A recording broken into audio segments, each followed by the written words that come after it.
There is a strange loneliness that comes not from having nothing, but from saying too much to the wrong people. And most people realize this only in old age, when it's too late. My dear friends, I stand before you today not as someone who knows everything, but as someone who has watched life closely. I've met people with great success and quiet regret, people with big families and deep silence in their hearts, and one truth keeps returning to me again and again. Wisdom is not just about what you learn in life, it's also about what you learn to protect. When you are young, you want to be understood. When you grow older, you just want peace. And peace comes when you know what not to share. Let me walk you through 7 life lessons, 7 things that, especially in old age, must be guarded with grace. There are some pains in life that cannot be explained in a hurry. They did not arrive overnight, and they do not leave overnight either. They settle quietly inside you, shaping the way you speak, the way you smile, the way you trust. And the mistake many people make, especially as they grow older, is believing that if they speak about that pain to everyone, it will somehow become lighter. But pain does not heal through volume. Pain heals through understanding. I have met people who spoke about their wounds endlessly and yet remained deeply broken. Not because their pain was too big, but because they kept offering it to hands that were not meant to hold it. My dear friends, not everyone who asks what happened is ready to sit with you in the truth of your suffering. Some people listen out of curiosity, some listen out of comparison, some listen just long enough to retell your story in places you will never enter. Pain is not weakness. Pain is proof that you lived fully, loved deeply, and trusted sincerely. But unhealed pain is sensitive. It needs protection. When you expose it carelessly, it does not feel heard. It feels violated. You walk away emptier than before, wondering why sharing didn't help, and slowly bitterness replaces trust. There is a difference between sharing and spilling. Sharing happens with people who listen more than they speak, people who don't rush to give advice, people who hold your silence without trying to fix you. Spilling happens when pain pours out of desperation, seeking relief instead of healing, and desperation attracts the wrong audience. As you grow older, life teaches you this lesson gently but firmly. Not everyone deserves access to your inner world. Your wounds are not public property, they are sacred spaces, and sacred spaces require care. Sometimes the safest place for your pain is silence, not empty silence, but reflective silence. Silence where you sit with God. Silence where you process, pray, write, cry if you must. Silence where your heart reorganizes itself. Because healing happens not when pain is constantly retold, but when it is slowly understood. There are people who will hear your pain and use it to define you. Instead of seeing your strength, they will see your scars. Instead of seeing your growth, they will see your past. And once people freeze you in your worst moment, it becomes very difficult to grow beyond it in their eyes. That is why wisdom teaches restraint. Old age is not just about years, it is about clarity. And clarity whispers this truth. You don't need everyone to validate your experience. You don't need sympathy from a crowd. Why? Because when goodness is fed by recognition, it becomes dependent. And anything dependent is fragile. True kindness is stable. It does not shake when it is unseen. It does not shrink when it is unpraised. It does not feel insulted when it is forgotten. Real goodness survives in silence because its reward is internal. Peace, joy, alignment. When you announce your good deeds, something subtle happens inside you. You start measuring your value by reactions, likes, compliments, gratitude. And the moment those reactions are less than expected, disappointment enters. Slowly, service turns into transaction. You begin expecting returns, appreciation, loyalty, and when they don't come, resentment grows. But service was never meant to keep score. As life moves forward and people grow older, they realize that the heart gets tired of carrying expectations. Quiet goodness is lighter. It asks nothing. It burdens no one, and most importantly, it frees you from the need to be noticed. There is also another truth we often ignore. When you publicly display good deeds, people start doubting intentions. What began as pure can be questioned. What was meant to uplift can feel performative. Silence protects sincerity. It allows your actions to speak without explanation. Think about the sun. It does not announce that it will rise. It does not post reminders about giving light. It simply appears every day unconditionally. That consistency is why it is trusted. In the same way, let your goodness be something people feel, not something they are told about. Some people say, but if I don't talk about it, how will others learn? They will learn from your behavior, not your broadcast. Example is louder than explanation. When people experience kindness directly from you, it changes them far more than any story you could tell about yourself. In old age, peace becomes more valuable than praise. You start understanding that announcing good deeds binds you to people's opinions. Silence releases you from them. And freedom, my friends, is priceless. There is also a spiritual truth here. When you do good quietly, you stay connected to the source of that goodness. Ego doesn't interfere. Pride doesn't interrupt. The heart stays soft. The intention stays clean. And clean intentions invite blessings we cannot calculate. Quiet service refines character. It builds humility. It reminds you that you are an instrument, not the source. That whatever good passed through you was never yours to keep credit for. It was yours only to deliver. And one more thing, when you stop announcing your good deeds, you begin noticing others more. You stop competing over who helps more, who gives more, who sacrifices more. Comparison fades, cooperation rises, and that shift alone brings enormous peace. So do good generously, do good consistently, do good sincerely, but let the noise remain outside. Because in the twilight years of life, when memories speak louder than words, you will realize this: the good you did quietly stayed with you. The applause you chased quietly left you. And that is the difference between goodness that decorates the ego and goodness that nourishes the soul. Money is a sensitive subject, not because it is evil, but because it exposes intention. It reveals discipline, insecurity, fear, and desire, often all at once. And as people grow older, they learn this lesson through experience, sometimes through pain. Not everyone needs to know what you have, what you earn, or what you are saving. When you share your financial details openly, you think you are being honest. But honesty without wisdom can invite unnecessary complications. Money does not just change numbers, it changes dynamics. Conversations shift, expectations quietly form, relationships that were once simple become transactional without anyone saying a word. I have seen friendships weaken not because of betrayal, but because of borrowed assumptions. Someone starts measuring your choices. Another begins questioning your boundaries. A third quietly resents your comfort while comparing it to their struggle. None of this would have existed if silence had been maintained. Money is energy, and when you expose that energy to too many opinions, it becomes unstable. Everyone comes with advice, everyone has suggestions, everyone believes they know what you should do with what you earned through your discipline and sacrifice. Slowly, clarity turns into confusion. Privacy is not secrecy, it is responsibility. Just as you would not leave your home unlocked, you should not leave your financial life open for casual discussion. Protection is wisdom, not pride. When you speak too freely about money, people stop seeing effort, they see opportunity. Some begin to expect help, some feel entitled to your resources, some test boundaries, not because they are bad people, but because human nature responds to what is visible. And then comes another danger: comparison. Once numbers are known, value gets misread. People are no longer seen for who they are, but for what they have. You get invited or excluded for the wrong reasons. And this confusion eventually robs relationships of sincerity.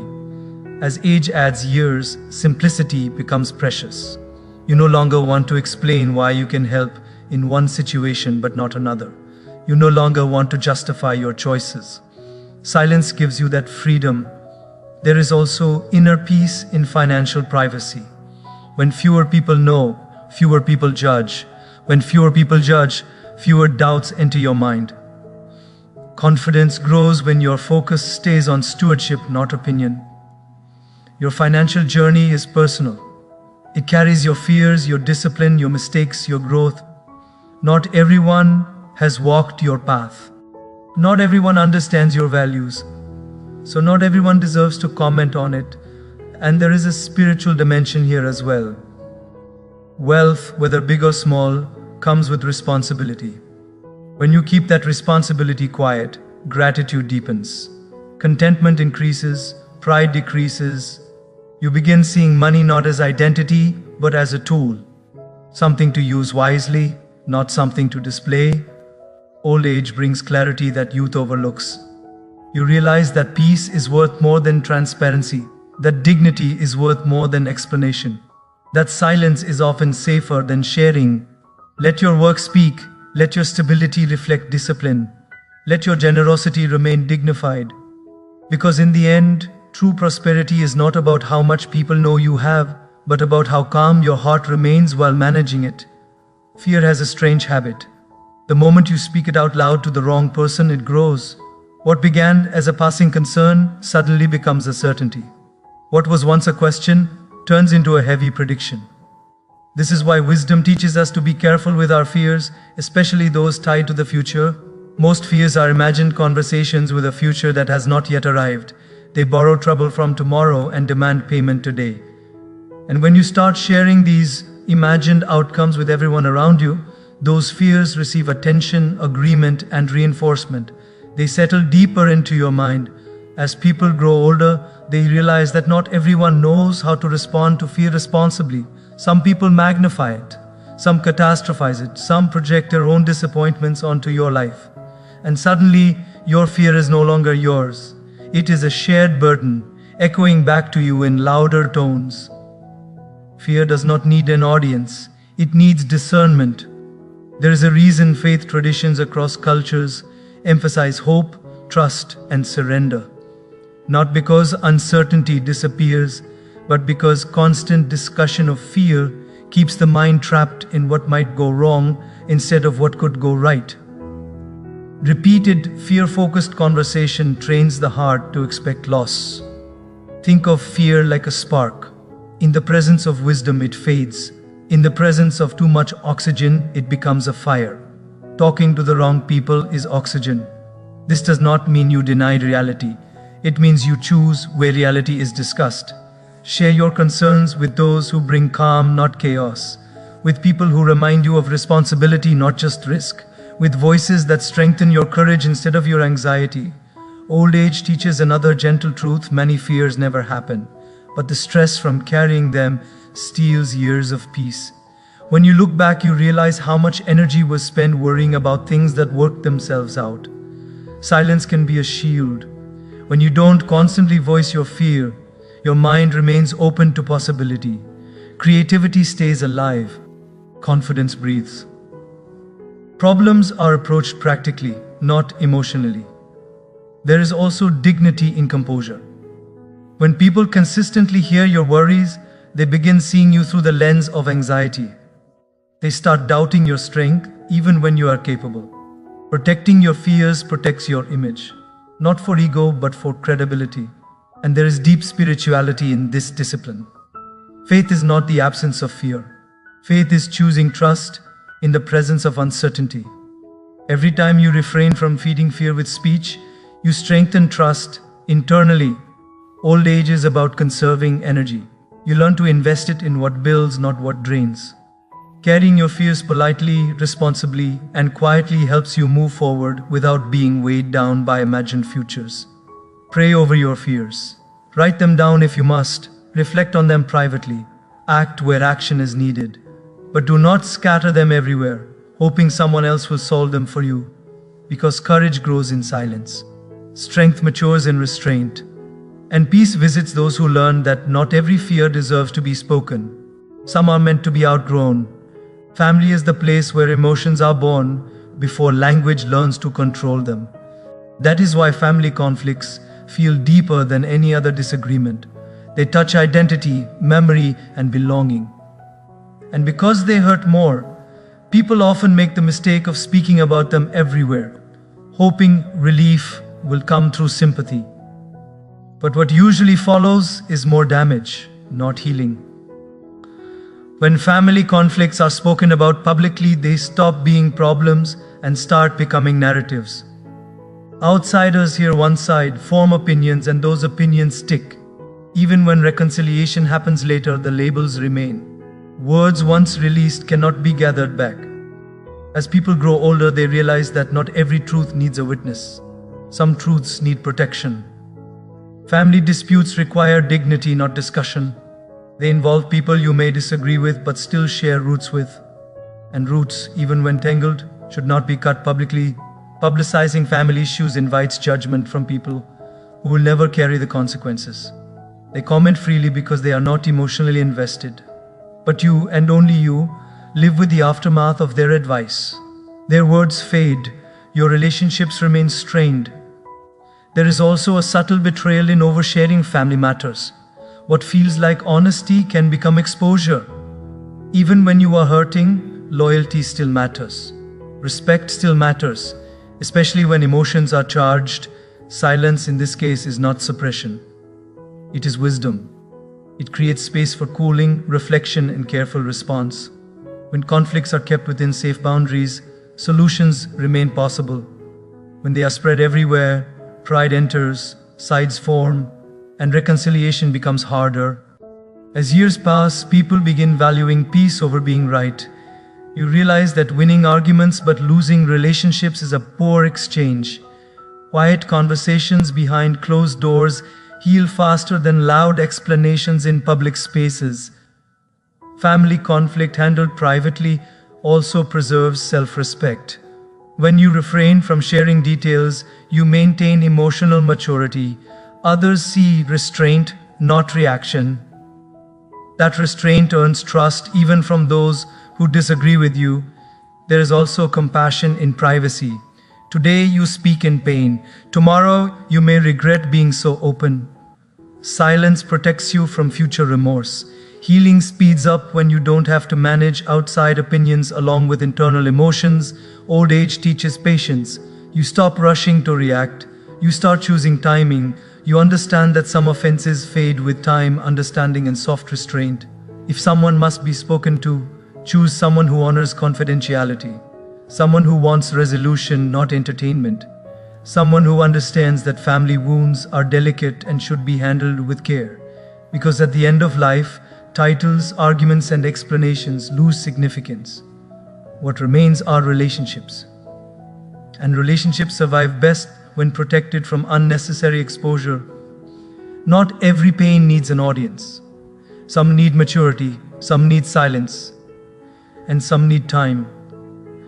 Plans are fragile in their early moments. They are like seeds just placed in the soil, full of potential but not yet strong enough to face harsh weather. And one of the most common mistakes people make, especially later in life, is sharing their next move too early, too widely, and too casually. When you speak about your plans before they mature, you invite noise. Opinions arrive before clarity. Doubts enter before discipline has settled. People mean well, but their words carry their own fears, experiences, and limitations. What excites you may threaten them. What challenges you may scare them. And suddenly, your vision begins to wobble. Old age brings wisdom about timing. You learn that not everything needs immediate explanation. Some plans need silence to grow. Energy spent explaining is energy taken away from execution.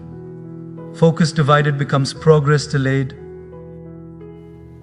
There is also a subtle psychological shift that happens when you talk too much about your plans.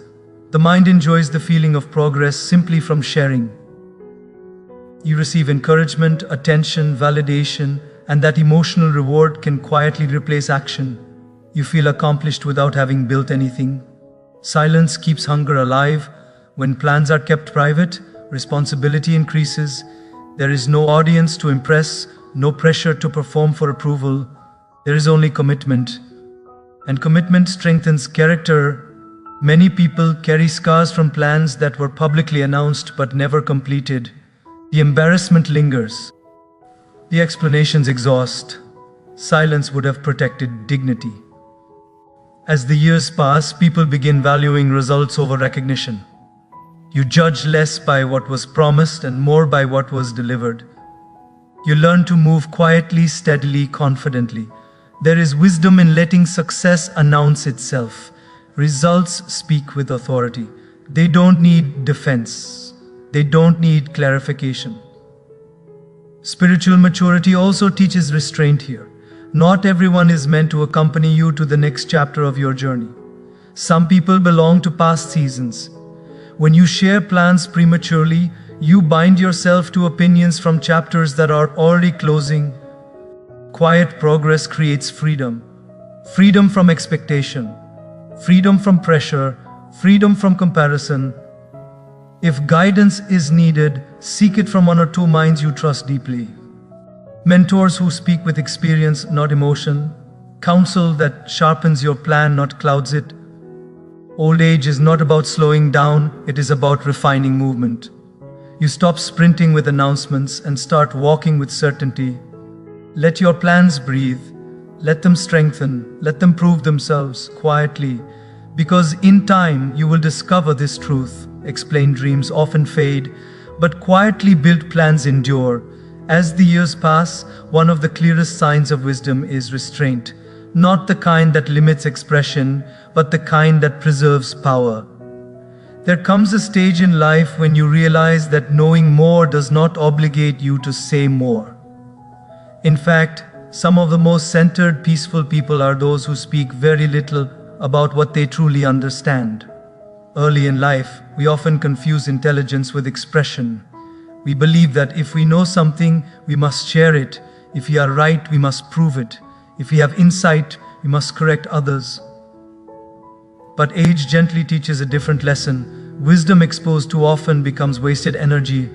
Every truth does not need an audience. Some truths work best as quiet companions. When you speak everything you know, you invite argument where there is no need, ego where there should be calm, and resistance where there could have been reflection. People rarely accept wisdom when they haven't asked for it. More often they feel challenged by it, threatened by it, defensive around it. And suddenly something meant to help becomes something that divides. Old age brings clarity about peace. You begin to choose silence not because you have nothing to add, but because you value harmony more than being right. You realize that correcting others constantly does not improve their lives, but it disturbs your own. There is power in knowing when to step back, in allowing others to learn the way you had to learn, through experience. Advice given at the wrong time does not become wisdom, it becomes noise. When you stop sharing everything you know, listening improves, understanding deepens, humility grows. You realize that learning never ends, and even silence can teach. There is also safety in restraint. Knowledge, when shared without context, can be misunderstood, misused, or mocked. Silence protects integrity. It preserves depth. Spiritual maturity encourages this discipline. It reminds us that the ego enjoys displaying knowledge, while the soul values stillness. The more aligned you become internally, the less you feel the need to prove yourself externally. Old age refines speech. Words become intentional. You speak when it heals. You speak when it serves. You speak when it's welcomed. And when you don't speak, you don't feel weak. You feel free. Because in the end, wisdom is not measured by how much you say, but by how much peace you carry. And when all these lessons come together, something beautiful happens inside you. You begin to move lighter through life, less burdened by explanation, less dependent on approval, less wounded by noise. Old age does not make you weak. It makes you selective with words, selective with people, selective with energy. You stop trying to be understood by everyone and start trying to be at peace with yourself. You realize that silence is not emptiness, it is maturity. Privacy is not hiding, it is wisdom. Restraint is not fear, it is strength. You learn that life is not about saying everything you feel or proving everything you know. It is about protecting what matters most: your peace, your dignity, and your connection with God. When you guard your pain, goodness, money, fears, family matters, plans, and wisdom, you are not withdrawing from life, you are honoring it. And here is the truth I want you to carry with you. The older you get, the less you need to explain yourself. Those meant to walk with you will understand without words. And those who don't understand were never meant to walk that far. Live quietly, serve sincerely, trust deeply, because in the end, a peaceful heart is the greatest wealth a human being can carry. As you step forward from this moment, remember this one simple, timeless truth. Life is not asking you to be loud, it is asking you to be aligned with your values, aligned with your faith, aligned with the voice that speaks quietly inside you when the world grows noisy. You don't need to explain your journey to everyone. You don't need to defend your silence. You don't need approval to live with integrity. What you protect today will become your strength tomorrow. What you guard in silence will grow in power, and what you place in God's hands will never collapse under human opinion. So choose your words with intention. Choose your circles with wisdom. Choose faith over fear, discipline over distraction, and peace over performance. And when God opens a door for you, walk through it humbly. When life tests you, stand firm quietly. When success finds you, bow your head in gratitude. Go live a life so grounded, so sincere, and so faithful that even in silence, your existence becomes a message. If this message spoke to your heart, don't just listen, live it. Carry it into your choices, carry it into your relationships, and let today be the day you guard your peace and walk forward with purpose.